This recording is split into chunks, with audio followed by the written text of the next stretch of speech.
Hey everyone, welcome to This Explainer. Today, we're taking a really fascinating dive into history, classic literature, and the timeless question of moral integrity. We're going to look at ancient texts and medieval poetry to uncover a striking pattern of human behavior. It's basically a story about power, the crazy sacrifices people make to keep it, and what happens when the very people tasked with upholding the truth, well, decide to just trade it away for political survival. Okay, let's dive into this. When you think about the worst offenses imaginable, what comes to mind? What do you think deserves the absolute worst punishment? Now, throughout history, different cultures have definitely debated this. But if we look at the medieval worldview, the answer wasn't necessarily theft or even violence. No, the ultimate crime, the one that earned you a one-way ticket to the absolute lowest depths of suffering, was betrayal and hypocrisy. Section 1. Dante's Deepest Hell. To really understand this concept of ultimate betrayal, we need to look at Dante Alighieri's classic 14th century masterpiece. His work perfectly maps out the whole medieval imagination when it comes to punishment, redemption, and moral consequence. Dante's famous work is called the Divine Comedy. Now, just a quick clarification here. Calling it a comedy definitely doesn't mean it's supposed to make you laugh. In classical literature, a comedy is simply a narrative that begins in tragedy and despair, which in this case means literally descending into hell, but it ultimately resolves in a happy ending as the protagonist journeys all the way up to paradise. In Dante's vision, the very bottom of hell isn't fire. It's actually a frozen lake of ice, and it's reserved for the ultimate traitors. What's absolutely crucial to notice here is that many of these are religious figures who betrayed their faith and their people just for worldly power. You have Judas Iscariot, of course, but you also have High Priest Caiaphas, the guy who condemned Jesus not out of religious purity but for pure political expediency just to save his own standing. Dante actually envisions him crucified on the floor of hell, forced to bear the weight of all the other hypocrites walking right over him in heavy lead cloaks. Then there's Archbishop Ruggieri, who betrayed his political rival and literally starved him to death. And Pope Clement V, who sold out the authority of the church to the French monarchy. Dante pictures Clement stuck upside down in a hole with his feet on fire. It's a brilliant visual irony for a man who was supposed to receive the fire of the Holy Spirit on his head, but instead, chose earthly power. Let's move to Section 2 and see how this builds. The Altar of Damascus. Because Dante's literary hell actually echoes a very real, documented historical parallel from the ancient Near East found in the text of 2 Kings, chapter 16. It's a story that perfectly illustrates this exact kind of devastating moral compromise. All right, let's unpack the chaotic geopolitical landscape of the time.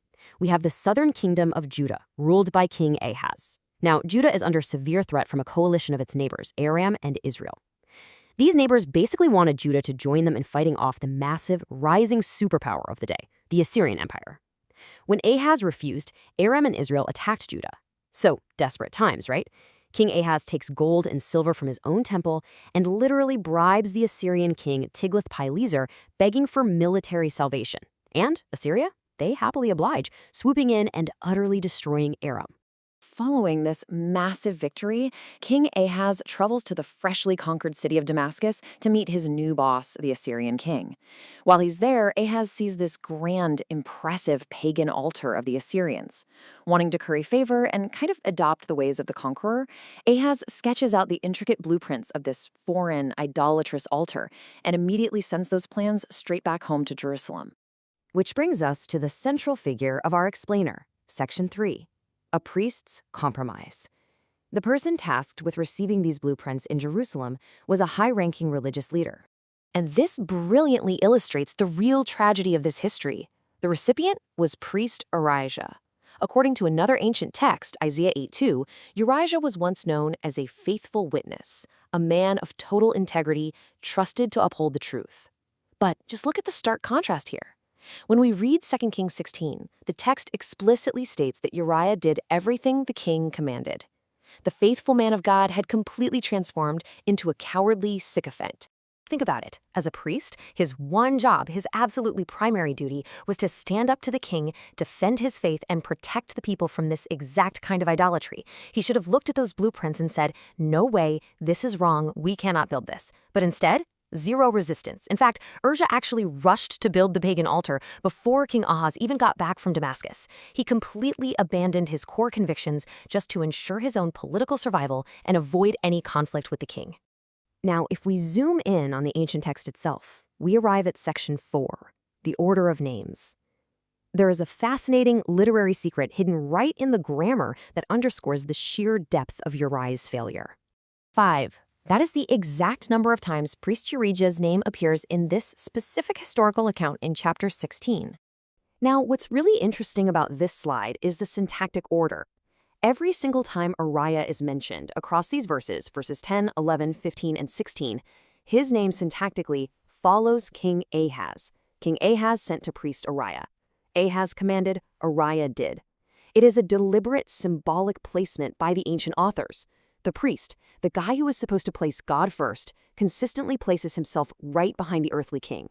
He literally put the king above his core beliefs.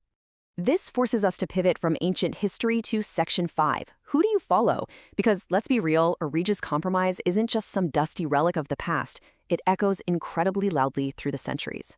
The sources point out that trading faith for political safety is a recurring human tragedy. I mean, think about the historical periods where institutions of faith aligned themselves with raw power rather than moral truth. The Crusades were brutal wars of conquest, yet they were fully blessed and sanctioned by church leaders of the time. During World War II, under the immense pressure of Imperial Japan, many local religious institutions compromised and endorsed mandatory shrine worship just to avoid persecution. And even today, in modern conflicts worldwide, we frequently see geopolitical violence justified, or at least implicitly endorsed, by religious figures who prefer proximity to power over standing to peace. They are the Urijahs of their time, and much like those figures we saw in Dante's Hell, they trade their ultimate purpose for temporary safety. And honestly, the tragic irony of it all is how fleeting that political power truly is. King Ahaz eventually died, as all kings do. He was succeeded by his son, Hezekiah. And what did Hezekiah do? He completely reversed his father's policies and destroyed all the pagan altars. So everything Urijah had compromised his soul to build was smashed to pieces by the very next generation. Urijah threw away his legacy and his integrity for absolutely nothing. So the crucial point is captured perfectly in this quote from the text of John 12:43. They loved human praise more than praise from God. This right here is the ultimate tragedy of valuing worldly survival over spiritual or moral truth. When we fear the judgment of the crowd or the wrath of the powerful more than we value our own conscience, our efforts ultimately amount to nothing at all. It leaves us with a really profound question to reflect on. When the pressure mounts, when it's just so much easier to go along to get along, whose words do you stand behind? Do you align yourself syntactically and literally behind the powerful, the popular, and the safe? Or do you stand firm behind your core convictions, even if it means standing completely alone? It's definitely something to think about. Thank you so much for joining me for this explainer, and keep questioning the history that shapes our world.